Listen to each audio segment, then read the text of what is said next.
The first ever Joe Danger Show podcast in the new studio. There you go. Cheers. Cheers, brother. Appreciate you having me here. Thank you for How to pushing motivate me you a do little this. bit. So one thing I want to do on every podcast is give a gift to the people who come on. And this is my favorite book of all time. It's called Really? Endurance. I like the gift wrap. There you go.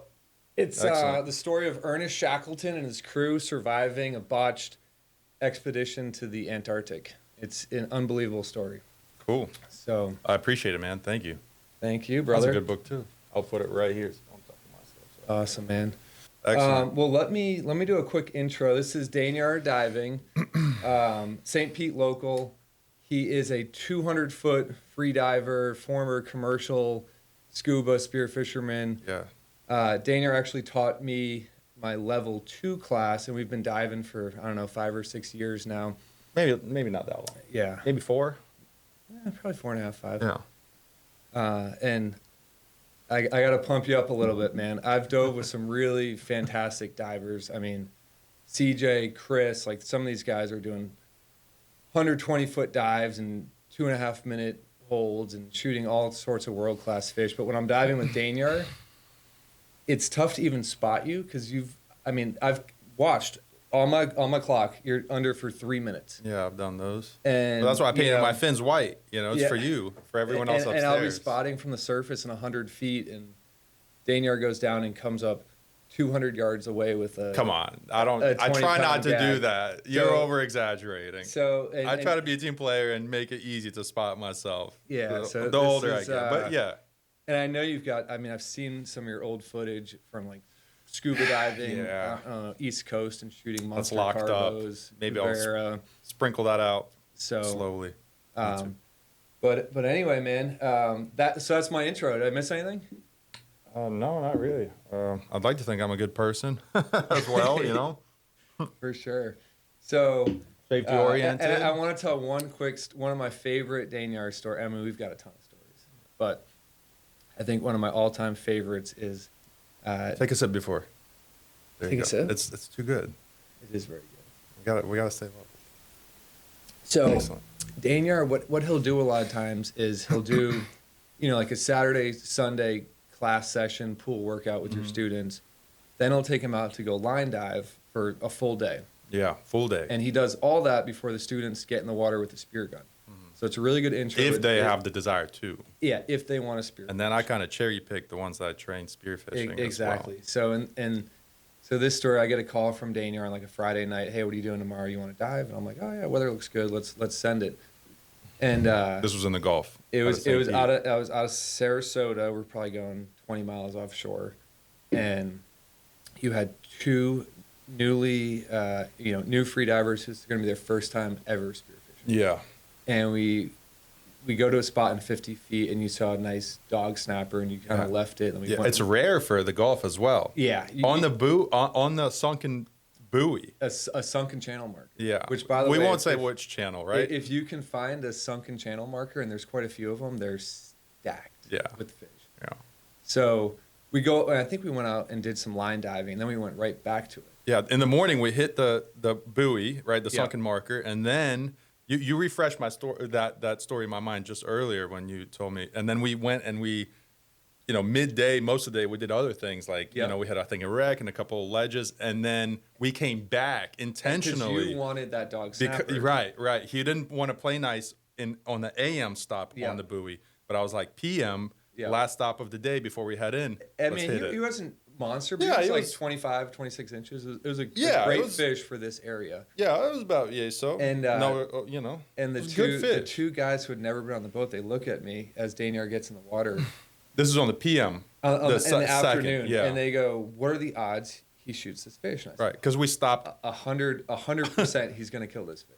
Right, because we went out of our way a little bit to hit the buoy for the second time. Yep. Right, which we usually don't do, but I'm like, please, guys, just for this. Let me do one drop. So long story short, Danyar goes down. You're down for like 2.5. It was ridiculous. Down for 2.5 minutes in 50 feet of water, and they're like, "Whoa, he must not have found the fish." I'm like, "No, he probably shot it, brained it, bled it, took the shaft out." Because you had to bet. You had a bet with and them. I bet these guys a 24-pack or something that And they took you. They immediately showed. I didn't know any of this until you told me earlier. Yeah. Because I was already in the water. You're making money off of Yeah. my shenanigans. So Danyar comes up.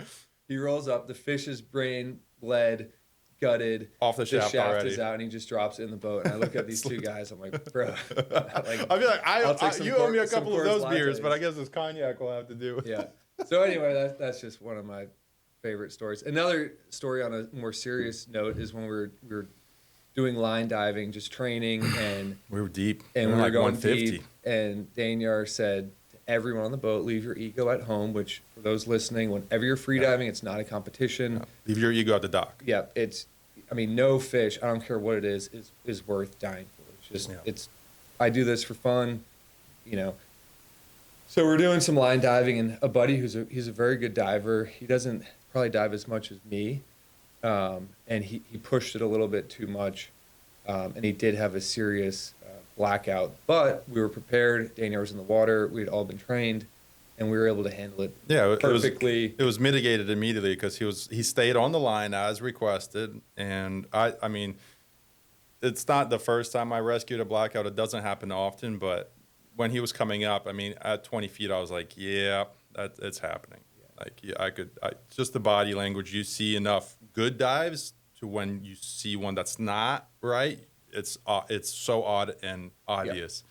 So we've had some good times together. We've shot a lot of fish. We've had some serious moments, and even getting caught in storms before out in the Gulf, and rescuing our buddy who had a shallow water blackout. And I've maybe seen quite a few, as have I actually. But so anyway, that's my intro. But could you just give us a quick run through of your background? Like, how'd you get started? Yeah. You know, how'd you get into spearfishing and freediving? So I was kind of a late bloomer, believe it or not. And hence I tell people when they ask me, like, oh, you know, I want to get into it, like, you know, did I miss the mark already? I'm like, no, start when you can, right? Granted, you know, high school is not that late, but I think it was mid-high school, maybe I was a sophomore. I got invited to go on what I thought was a fishing trip in Terracea Bay here. Yep. You know, I grew up in the Tampa Bay area. And I show up, and I think I had my fishing rod, and the guys were like, no, here's a snorkel, here is a mask, and hop in this canoe, and we're going to go hit some docks for God knows what. I didn't know. That's my first fish. Yeah. It was a sheep's head, and I was given a little yellow, you know, pole spear. And I remember it was so bizarre, like not only being able to see the fish, right? The water was relatively clear at the time, but the notion that I could hand pick what fish to potentially harvest and eat, that was so attractive to me. And I ended up shooting my first sheep's head, and that was it. Within like 3 months, the guys that invited me were asking me for advice how to get better because I sank my teeth into it. And ever since then, you know, I invested a good amount of sweat equity, time and efforts, money into the lifestyle, as I like to call it, and it paid off dividends. I mean, most of my friends are divers, and it's a great community, and there's serious hoops that one has to not only financially, physically, but also mentally jump through to be able to excel at this, right? Bar none. And then I remember another like pivotal moment in my life after that, maybe 6 to 12 months after that sheep's head, still in high school, I shot my first gag grouper on a little spear gun, 36 biller, which I still have it. I bought it used from a high school buddy. It's more of a wall piece now. It's Sea Hornet. Yeah. Not even an AB Biller, Sea Hornet, because that was an Australian make before they sold it to AB Biller in the US, I think. So shooting that grouper under the bridge, that I remember I came up with that fish, and like so that was like the fork in the road. That was the pivot, like a very defining and pivotal moment in my life. And I remember to this day which piling, which bridge, and what pipe it was halfway buried. I feel like every Florida spear fisherman that I know, they started shooting sheephead under a bridge or under people. I mean, I used to start shooting sheephead under Venetian Isles of all places. Oh yeah. And I had one guy like stomping on the dock telling me I couldn't be underneath. Yeah, exactly. So so I shot that fish, and then I was so addicted. This was all freediving. And then I remember getting on Spearboard back in the day and like typing out this paragraph and blasting it to like, I think I sent out like 74 messages. I don't know, that number just rings true. And I got, I think, 3 or 4 responses back from guys who were doing it at a commercial level, scuba, right? I was like, okay, I want to shoot more fish. I want to do it legally. It has to be scuba. Okay, great. I can scuba dive. I'm trained, I'm certified in that already. It'll be a great addition to my free diving. And like 3 responses, 2 no's, 1 maybe, and 1 maybe turned into a yes, like months down the road when they were doing a winter commercial trip. And this was Atlantic or here? No, all golf. At this here. point, it was Okay. all golf. I grew up in the Gulf. Most of my diving, especially back then, was in the Gulf. Yeah. And that's how I got hooked up with a commercial squad. It's a small, relatively small industry of commercial spear fishermen, Yeah. right, on scuba. And I did my first trip, made no money, shot fish, but made no money. It was a test trip. They paid my expenses. And then the second trip I did, I got paid. And then onwards, I actually ended up doing it like part-time, almost full-time for 8 years in the Atlantic, in the Gulf, all over the place. So you were going to college at UF, right? At UF, yeah. I went to school at UF, Yeah. and on weekends I would go out of Steenhatchee, shoot fish, and then come back to school on Monday morning class. And before then, I would sell all the fish to local restaurants. Make some beer money. Oh yeah, I made good money. I bet. And then, you know, after I graduated, I went up to North Carolina, ran some boats up there, ran some boats in Jacksonville, and it was the greatest time. It really was. And I'm so glad that I pushed myself and went through the bullshit of recording most dives. And I have a catalog of edited, like a gigabyte worth of edited footage. Granted, Yeah. it's all scuba, but boy, that's fun to watch sometime. We'll have to sit down and do that. And I've seen some of the clips with like, you know, I haven't 100 posted pound any of this. carbos. 130, 140 Yeah, pound cobras. I I haven't mean, posted any of just it because I'm, insane. you know, like now, free diving is always my passion. I always like to do it on, you know, I think scuba is fun and it's legal in the U.S., but in most places in the world it's not. So I feel odd, you know, trying to post scuba footage as a free diving instructor. It's like, I'm not shamed by it. I have it, but it's just, I try to highlight my free diving endeavors because there's plenty there to share. How deep were you going on scuba? Not that deep in, you know, in the scuba realm, if you will. 100, But 120 foot? you know, we would push it to 200, 212 on which is an air MOD at 1.6.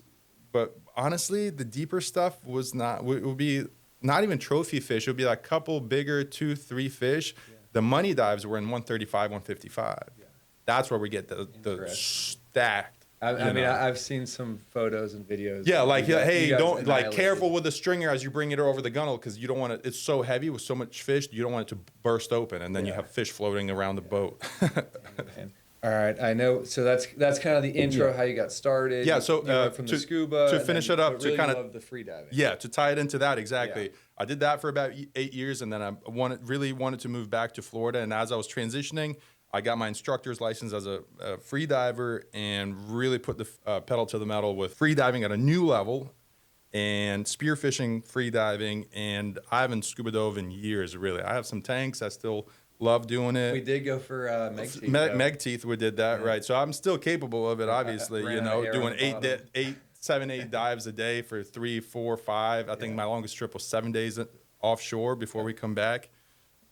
I loved it. It's great, but I much rather prefer to free dive because of the simplicity, the minimalism, the connection. You don't have bubbles going. You know, you can get closer to the fish, and it's more challenging. It's more rewarding. And it's like, I don't need 10 fish. I need 1 or 2. I for whatever reason, I feel safer free diving, and maybe I'm They're not both safer, they're both but dangerous in I different feel ways. better at the end of a session. Oh, with yeah, free diving. absolutely. Like, I just feel so much Yeah, better. After exertion scuba wise, diving, dude. I'm How many tired. fat scuba divers do you know? Most of them, I would say, right? How many out of shape free divers do you know? I mean, look at yourself. Look at me. You know, it's like, Come on. no, it's true. I'm not. I mean, It is. You know, and another a thing fat with free man's diving sport. is you don't like, I don't eat when I go free diving. I don't Right, eat you're the fasting. entire day. You're fasting, and I think that adds to you're holding your breath, you're Yeah. diving, you're exerting energy, but you're also fasting. yeah, So there's just, and then being under pressure, like there's just so much to it. It's hard to explain. Yeah, yeah. I remember when I started with you years ago, you were like, when you can be underwater and you're at a minute 15 and you have no urge to breathe, Yeah. like it's like a nirvana. yeah, And I was like, what is this guy Yeah. smoking? yeah. But, you know, there's been a couple dives where I've gone probably minute 45, minute 50, 50, 60 feet of water. And I'm just like in the moment and I'm just so relaxed. Towards the end of the day, typically when my MDR is kicked in, and I'm like, oh, I get it now. Yeah. It's a feeling. Yeah.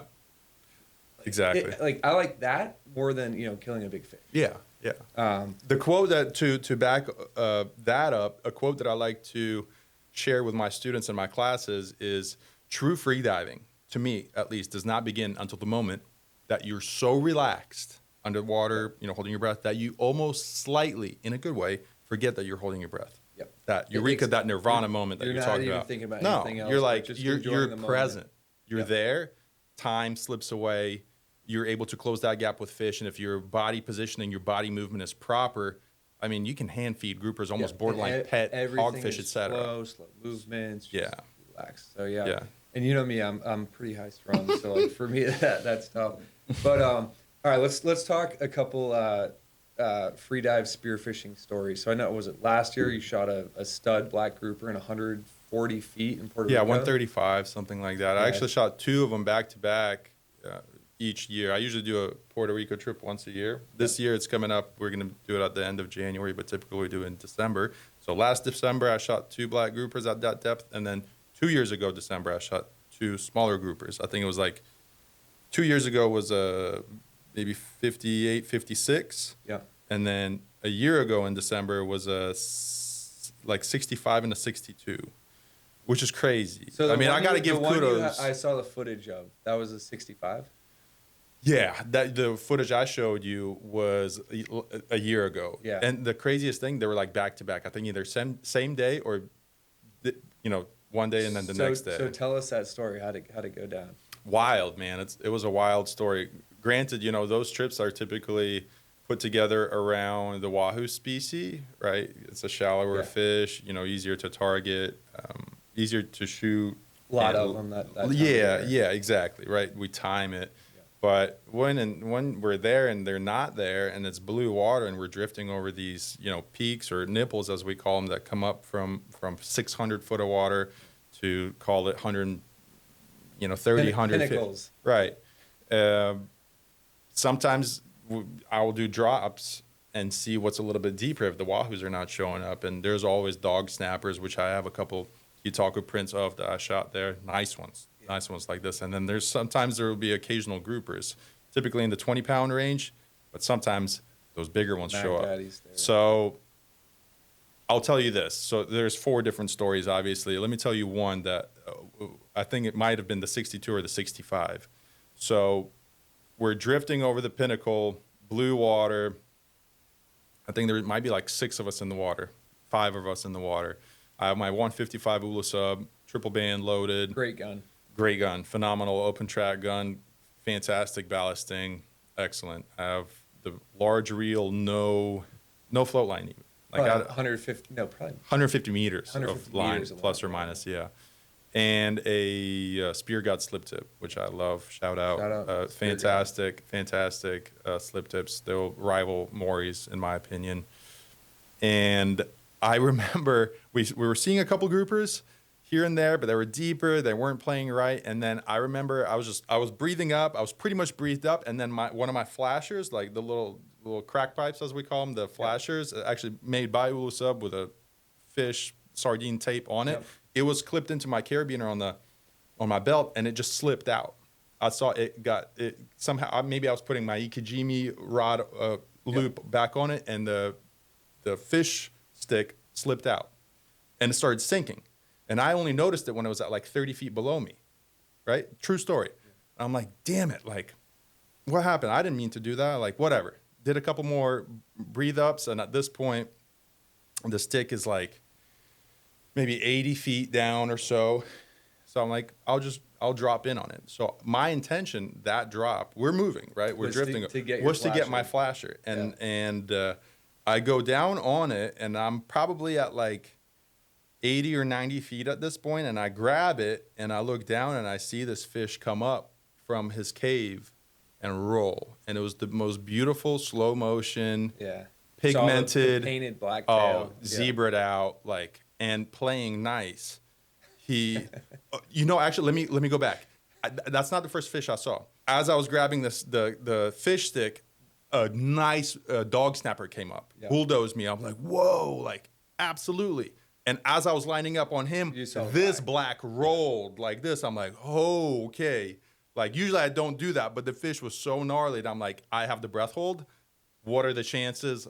Let's play. Yeah. So I grab the stick and I just tuck and I roll and I just sink into him. Yep.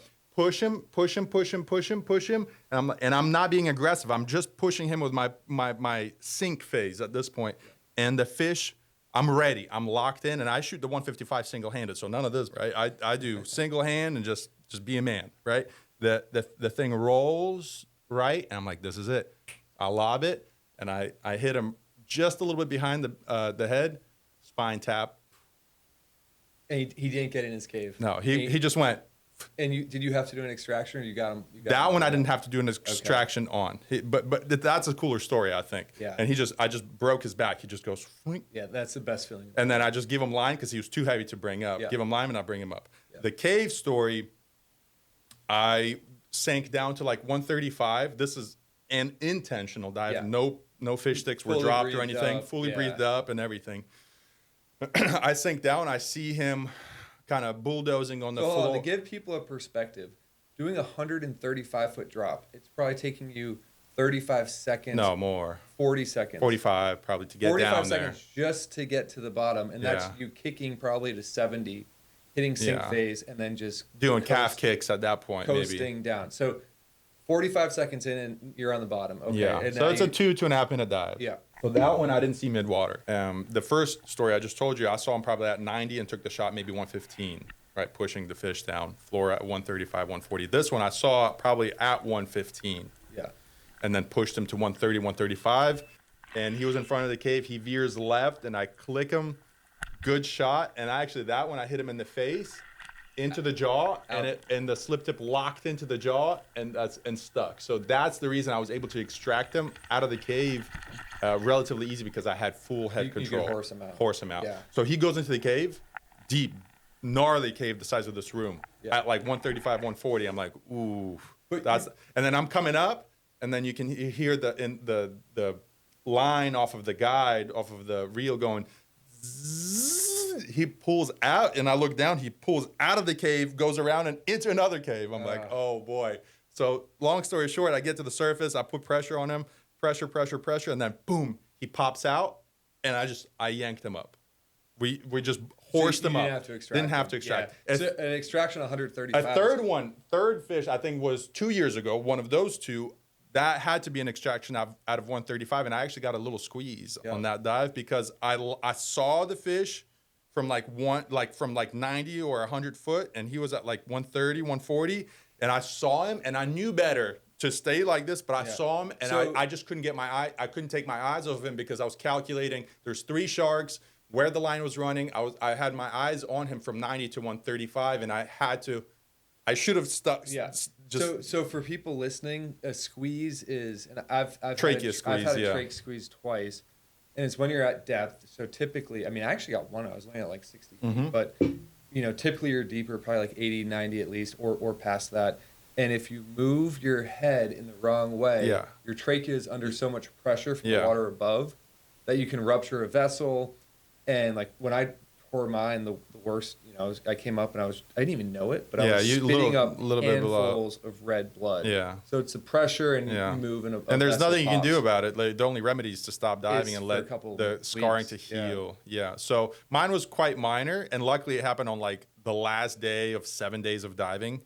After I got the fish, obviously, right? So, but the story is 90 foot, I'm going down to 135, and I locked eyes with a fish, and I just stayed here. If I went back to this, I would have been totally fine, but I stayed there because sharks this, and the line wrap, and which way is it going, what am I going to pull on? And I'm doing a variable drop at this point. This is the only time I did the variable on these groupers, just because the current was ripping. So a variable weight drop is when you're doing free diving, you get like a 20-pound kettlebell or whatever. Christian had a 25-pound, not even a dumbbell, but a circle weight, like you put on a barbell, and he wired it into his deep dropper and just sent me on that. So you make a little handle, and you hold on to the weight, do your breathe up, someone drops the weight off the side of the boat, and you ride it down. So you're not kicking, you're not burning energy on your way to the bottom. Yeah. Very dangerous. Yeah. If you haven't it had to be done on that fish, though.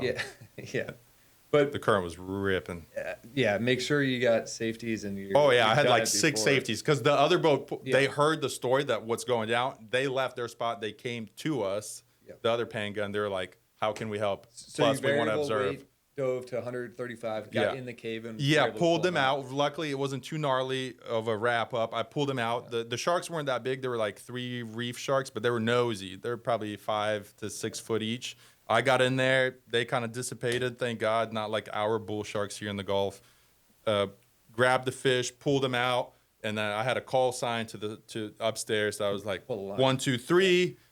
I let go, and they horsed them up. I would say the little reef sharks are probably more dangerous than a big bull. I wouldn't disagree, like but I would not disagree on that. But I was so laser focused that whatever was going to happen was going to happen. Yeah. Another story I want to talk about. You recently shot a 100-pound wahoo.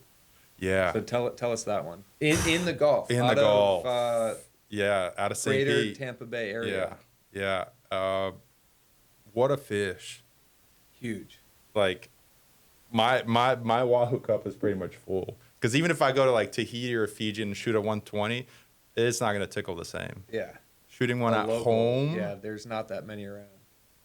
And during a tournament and getting first place. All right, so how do you do it? Let's hear the story.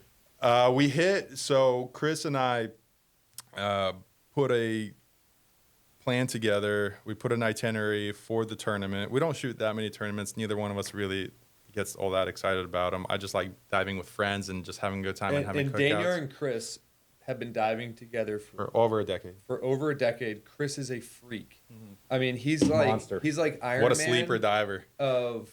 Chris, like I dive with him. He's got like literally a compass, a throw flasher. He's got like pliers. I mean, one time we shot a fish that got rocked up and the current was ripping, and he used his Garmin with GPS locations. Like, oh, we're above the fish now. I'm like, dude, what? and I mean, last time I went line diving with you guys, Chris went to 135 and laid on the bottom and pulled up his sea star. He almost went to 150. We were in 146, I think. So like I mean. Yeah. Okay, so that's who we're dealing with Chris. So we put a plan together for this tournament. It was best of the West, and I was like, let's just do it. And like most of the guys on my team, they're like, they don't even want to do it. I don't even want to do it, but I was like, come on, it's a tournament. There's not that many of them. It's local. Like, let's just do it. Let's see what we got. Mm-hmm. Put the plan together, and we went out. We did the inshore division, which is a 30-mile limit, nautical mile limit. So we creeped right to it, like 29 and a half, and I have a wreck in that depth here out of Tampa Bay, and it was blue, purple. Right time of the year, I think it was June, right? And we saw a nice cubera actually on that drop. We were shooting we got some red groupers, I think. We got some mangrove snappers. Gags were closed at that point. Yeah. And Chris shoots a mutton snapper, of course.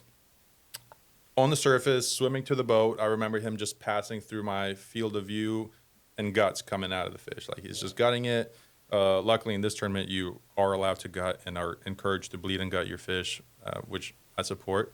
He gets to the boat, and the guts are trailing down. And I remember looking left, and I had James next to me with a 90-centimeter roller. He actually saw the fish first, and we lock eyes. We see the fish, and he's extending, and he looks at me for approval. And I'm like, please, no, do not do this. A 90-centimeter, it's a smaller gun. I have a 155. He's totally undergunned. Yeah. If he shoots that wahoo, he's probably going to lose his gun. But Danyar is ready to. I'm right next to him, and I'm like, James, please, this is a team tournament. Like, I can do this. Like, your gun is not it. If you had this gun all day. But he had the shot, right? He was. Dude, like you have to ask him to hit the wahoo. Poke it. Yeah. I think. Dude, you're not shooting a 100-pound wahoo with a 90. Yeah. So it would have to be from me to you. He did the right thing. He did. He held his fire. He looks at me and he goes, I remember seeing him just shake and retract. I'm like, okay. And I extend my arm. And at that point, the fish starts swimming away. Same little flasher, crack pipe. Wahoo goes. And I remember everything slows down because it's blue water. It's tournament day. I have the right gun. I was granted the opportunity. I have the flasher, and I saw it all in my head unfold. Seriously, I'm not even joking. I see it. I grab the flasher, I toss it about 30 feet in front of me, and the fish is gonna come boomerang bank right into it. I'm not gonna look at the fish. I'm gonna aim at the flasher, and then at the last second, I'm gonna go left and smoke it. You're gonna compete with that wahoo for who's gonna get to that flasher first. And guess what happened? That exactly. Yeah, and I toss it, and he swims away, and then he goes turn. I'm like, I can't believe it. Yeah. And I'm not even looking at the fish. I'm looking at the flasher. I'm lined up, and there he goes. I'm like, this thing is absolutely monstrous. Yeah. He comes in, and then I push it right, like perfect shot. Yeah. In the gill plate. And one thing to mention, when you're blue water hunting, wahoo are going to seem further away than they really are. Yeah. James has the shot, an insane shot. I have it. He sent it to me. Of him looking at the fish in standby mode. All you see is the fish. You don't see me. All you see is this fish just chilling and then coming in for the, turning and coming in for the flasher. All you see is that, and then you just see a shaft fly into, dude, you see a shaft, my shaft, fly into the shot, penetrate the fish halfway through fully, fish exits the shot, and then my body gets dragged through the shot.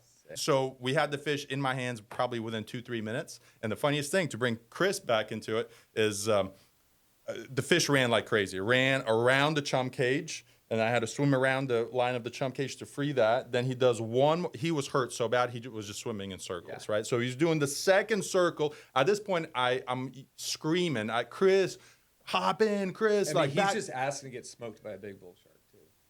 He was high, and it wasn't too sharky that day. Yes, but it wasn't too sharky that day, and he was real. He was tall. He was up high. Yeah. Could be done, but we didn't. I don't think I saw a single shark in that whole episode. But regardless, I'm like, please, somebody, backup shot. And he does the second boomerang, and he's coming back towards the boat, and Chris just casually is putting on his fins. Classic. Just slow as hell. Puts on his fins, like puts the mutton snapper in the brine. Grabs his gun, like loads it. I shit you not. Dude, slips in. This fish is doing the boomerang perfectly into him. He slips in, just unicorns it, stones it. Done. In the boat. Done. 100-pound wahoo. He hops in, and then so out. you were 29.5 miles. You were probably, 110 feet of water? Yeah, 115. Yeah, 110, 115. So, and they try to polygraph. One guy who was so... we barely made the weigh-in, and one of the guys in the inshore division was already like pissed drunk and upset that he got displaced from third place, because first, second, and third get prizes and money. He gets pushed to third by me coming into first. And he's like, no way, that's inside 30 miles, no way. I'm like, dude, polygraph. Well, they like that 110-foot range. And they're not always on 150, 170, yeah. No. So and the big ones, that doesn't surprise me. I mean, and a lot of guys, it was single. That year shot huge wahoo. Yeah. There were like 4 or 5 that I saw that got taken. In the 80s. Yeah. And I was like, dude, I'll take a member of the committee right now to my boat for the cookie trails. And show them your GPS. But I'm not taking yours, but I will embarrass you. And I know we don't really run past 30 unless we're going to certain places we're hunting APs. Right. We're going to do a 90 soon. Yeah. I can loop you in. I think January 2nd. January 2nd, we're doing a 90-mile run. It's a wreck in 250. I've never been to it, and Chris said he's never seen anything like that on the sonar. All right, we'll talk after. Okay. All right, let's get to the main event, though. Yeah. So one of the coolest fish I've ever seen harvested in this area, and really the footage, actually, I take that. The story is unbelievable. So Danyar, was it last year, shot a 70-pound? Shy of that. It was 65, I think. 65-pound This is the shaft right here. For people listening, cubera snapper are like the king of the reef. It's the biggest snapper species. They're super smart. They're tough. I mean, I've shot cubera and had my shaft just bounce off their head. Yeah. And they're probably my number one fish. I mean, I've only shot a handful. But to get one locally is amazing. Yeah. So I know you basically hunted this one fish for a month. And I'm a deer hunter. I don't have my buck mount yet, but it's coming. But I love to bow hunt. And, with deer hunters, you'll get a big buck on camera, and you will hunt that specific deer and find out where he's living, where he's sleeping, where he's eating. And you'll spend all season hunting 1 or 2 big bucks. Well, Danyar did this, but with a fish, which is kind of crazy to me. On a wreck, he was a resident fish. So tell us the story. I can't take full credit for the fish. It was a team effort all through and through. No, really. I mean, as with all these stories, it's not, dude. I couldn't do it. It's a team effort always, always, always, always. I mean, James giving me the shot on the wahoo. Like, what kind of guy does that? Yeah. Like, what a stand up. Like, he knew that was the right thing to do, and he did it. Anyways, the cubera team effort, April 8th, 2023. Yeah. Year and a half ago. Yeah, was it 23 or 24? Whatever. Shoot, I don't know. So you see him for the first time. That's my birthday. Yeah. April 8th is my birthday, and we're going diving, obviously. So I have Dylan, Stove, and Chris with me. I'm the fourth. All very, very good divers. Yeah, all very good divers. We are on a wreck in about 90 foot off of, here the Gulf Coast, Tampa Bay. And I never saw that fish on my birthday. But Stove comes up and he's just like, we were on the same dive together because we had two guys watching us, and we were like just cruising. I saw him and I'm diving. I see like nothing, just average whatever, I think amberjacks and whatever Goliath groupers. And then we come up and he looks at me. I look at me and he's like, "Did you see that?" I'm like, "See what?" He's like, "Huge, huge." Cubera, 100 pounds. He goes, 100 pounds. To this day, he thinks it's a different fish than when I landed. Could be. I doubt it, but could be. Yeah. And he goes, massive cubera. I'm like, dude, I've been diving this wreck for 10 years. There's no cubera. How big is this wreck? Little shrimp boat? No. It's a container barge. It's probably like 130 feet by maybe 40 feet. So it's a good size upside down. And it's what, 90 feet to the bottom? Yeah, just shy of that, I believe, to the sand. And he goes, massive. I'm like, no, there's zero chance. No. Yeah. And he goes, absolutely. And I'm like, okay, he knows what he's talking about, but like, this is so unbelievable. I still have my doubts. I'm diving, trying to put my eyes on it. Nothing. Then Dylan comes up. He's like, it's massive. It's true. I'm like, all right, everyone out of the water. Stove speaks the truth. Yeah. I was like, everybody out of the water. Like, everybody back to the boat. We need a game plan. None of us have a weapon in our hands, even remotely capable of hunting this fish. Yeah. So we get on the boat. I'm like, okay, chum, you on chum. You take that band off. I'm going to put on this band, on this gun, blah, blah, blah, blah, blah, blah. And everybody was like, you should take the shot. Danyar, you should take the shot. It's your birthday. You should take this shot. I was like, say less. Absolutely. Long story short, on that day, we never see the fish. Smart. We were chumming. See them? I feel like you see them, especially when you're chumming. They come up to the chum. You'll see them. Then they're gone for the day. Yeah. We were chumming. No side of it, and we were done. We left. So that's encounter number one. That's encounter number one, April 8th. Okay. Encounter number 2, and I have to be careful here because there's some things that happen here that I probably shouldn't talk about. We did nothing illegal. There's another party that was involved. So I'll tell it how I can. Second encounter, maybe a week to 10 days later. I know that because Jamie had to fly out back to New York, and he was the first eyes to see it. And unfortunately, I was like, damn, you're not going to be there for this. Yeah. Because I had confidence that the fish was not going to leave the wreck. Right. Even without seeing it. Right. Yep. 2 of my boys saw it. It's there. So Jamie leaves. We go back out. Viz is not as good. And we dive it. Nothing. Then I see him one time. I saw him. He's like in the wreck, mixed in with the Goliath groupers, like 40 or 50 Goliath groupers. Oh, yeah. So it's really difficult to. The shape is different, but like it's hard to they're a lot of big bodies, and you have to add depth, figure out what it is, and they're in the shadow of the wreck as well. So you're really just looking for a pointy nose and tail, straight tail, not this. Yeah. And I see the fish, and then we had another party roll up on us and essentially throw scuba divers on the same wreck, even though it had a flag up. And within, they anchored off of it, trying to be like cute. And then within minutes, I had white bubbles coming up, hitting the transom. Yeah. So directly underneath. Directly underneath. And I anchored perfectly. You know me, I'm so OCD with anchoring properly, which is it's super important when you're doing these types of elite level dives and extractions, etc. Because the wreck is gnarly, super gnarly, and there's fishing line all over the place, etc. I'm livid. I mean, I throw my gun in the boat, and I'm just like, what? Because if there is a big cubera and there is, diver, I saw it. But at now this point, I saw the the fish. second the scuba divers get in Done. the water, that cubera is gone. Gone. So you're pissed. Yeah.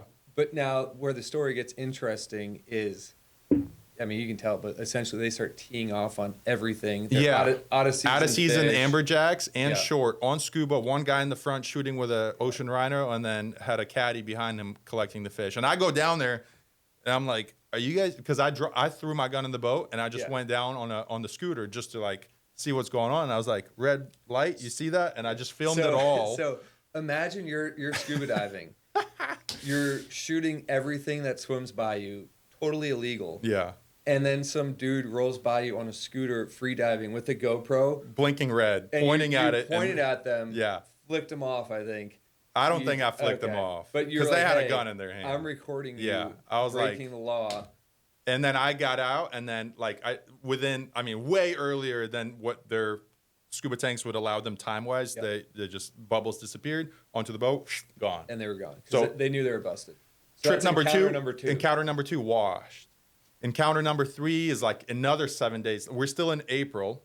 I landed the fish like the 30th or the 31st of April. Encounter 4. Encounter 3 was 3/4 of the way through the month. We try to get out of the mouth. It's a wash. It's just so sloppy. We're never even able to go offshore. Abort mission. Encounter. So not really an encounter. Attempt 3, no encounter. We do a bay mission for crabs, I think, or no, crabs weren't open. Whatever. We did a bay mission. So encounter number 4, we get there. At this point, float line. They're all the right guns. I mean, even with encounter 2, I had everything. Everything. Yeah. Big cable slip tip, tri-cut, 67-inch 8mm shaft. The right team, the right gear. I mean, at this point, I even bought a champagne bottle to celebrate this fish. I pre-bought a champagne bottle to bring on the boat offshore to get photos and pop it, the whole thing. Yeah. Like, that's how confident I am in my team and landing this fish. Yeah. So we get there, and I'm just hauling ass. It's blue, it's calm, and I see a boat on it. I see a boat on the spot, and I'm like, you know what? Etiquette out the door. Like, I don't care at this point. I got burnt. Ooh.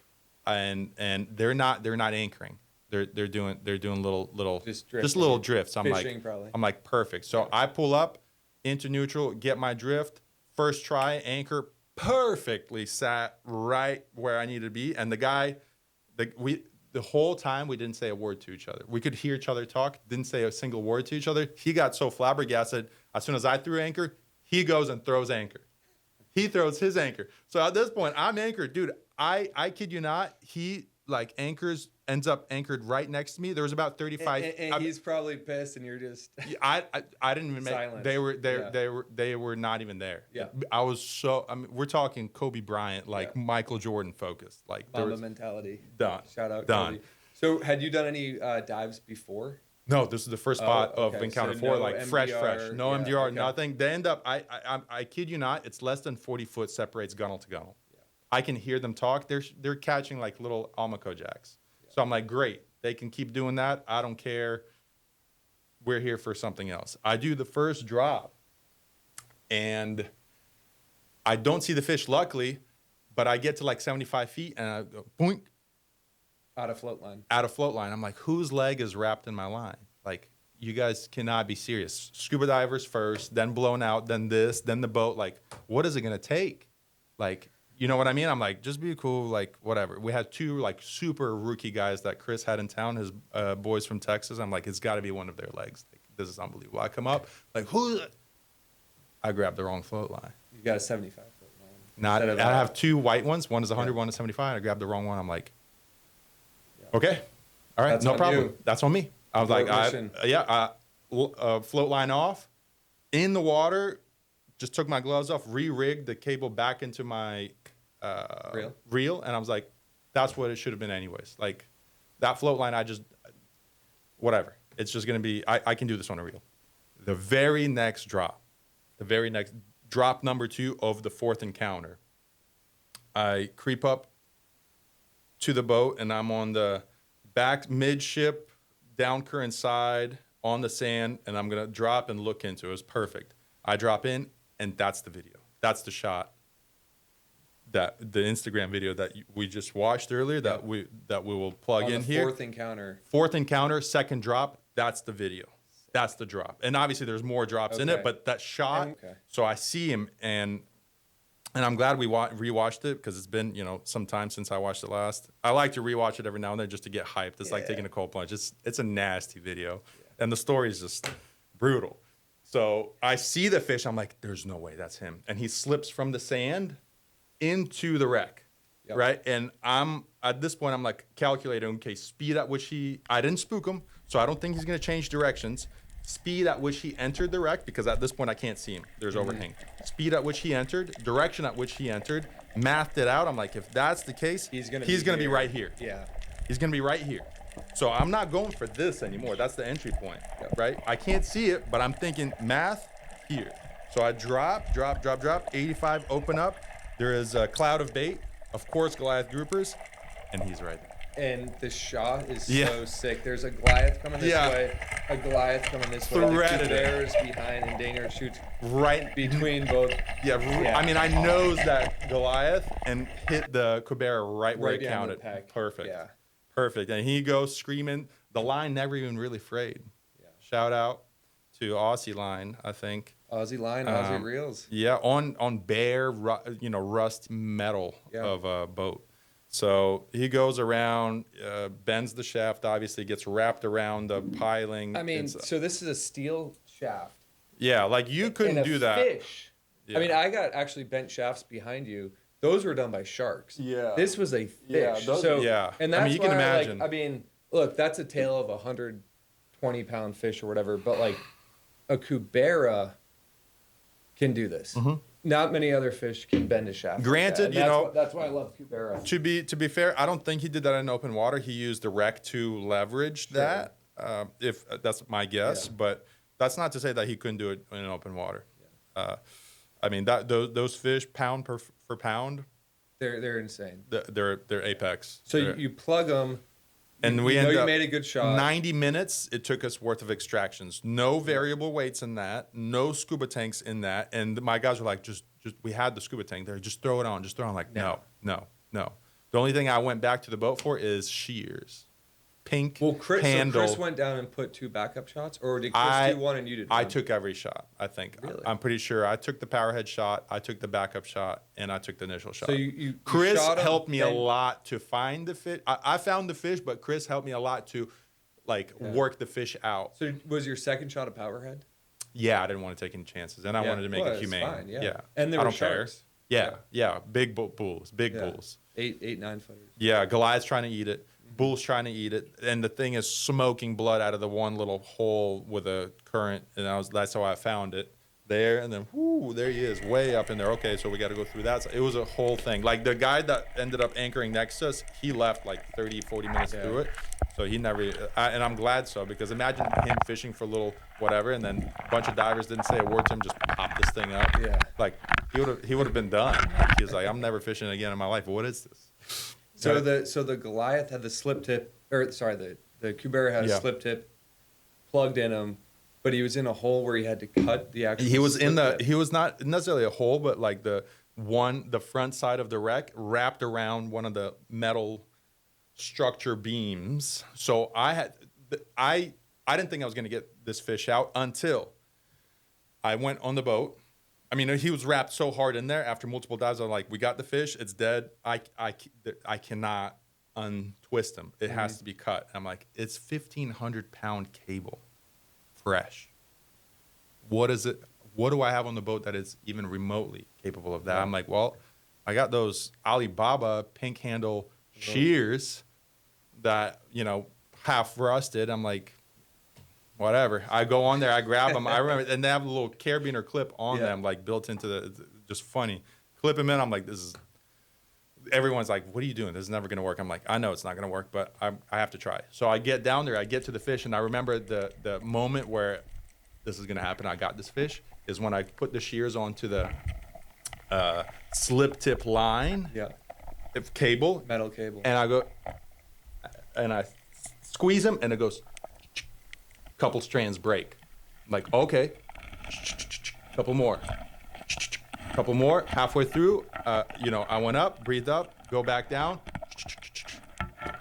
pops. I'm like, and you oh. just- And then at that point, I doing it. Nah, you'll see it in the video, and I'm able to get that thing was kind of hard to get out of there, and I'm like balls deep into this wreck, like just trying not to cut myself, cut the suit, not get stuck, entangled, like sharks. Dude, it was gnarly. It will something like that will never transpire again in my life, guaranteed. Yeah. So you pulled them out and you're able to swim up to the surface. Yeah, I'm pretty sure I swam them up to the surface. At that point, everything's kind of blurry because I was so excited, and it's And just you're like so gassed. yes and no. Like I had the legs. I mean, it was 90 minutes Yeah. worth of extraction and 85 foot of water between two relatively talented divers. Like we had it. The picture that I want to do, hopefully this is going to come out after Christmas. Yeah, Probably. Yeah. for So sure. so as a Christmas gift, I want to do the picture of me, Jorge, and Chris with the fish, and Jorge holding the champagne bottle. It's all time. That's awesome. So to have you that- had the champagne bottle with you. Yeah. Yeah. We ended up never cracking it, believe it or not. And I think it got lost in the hurricanes at the boathouse, but Hey, whatever. It was there for the photo shoot. It lives to tell the story. So we landed that fish, and I think the day before that, I landed the wahoo, not the one I told you about, the 85 pounder. It was back to back. Really? Yeah, because I had I think the wahoo first, and then the cubera. It was, dude. I have a pic. It was insane. Yeah, I mean, I would Like, say what? wahoo's my number one fish. Yeah. Cubera probably. I mean, I like because their wahoo's delicious. So delicious. Yeah, it's you the best can't. eating fish. Yeah. Ever. But can't beat it. cubera, like as far as like a worthy opponent adversary, there's nothing that tops. I mean, Yeah.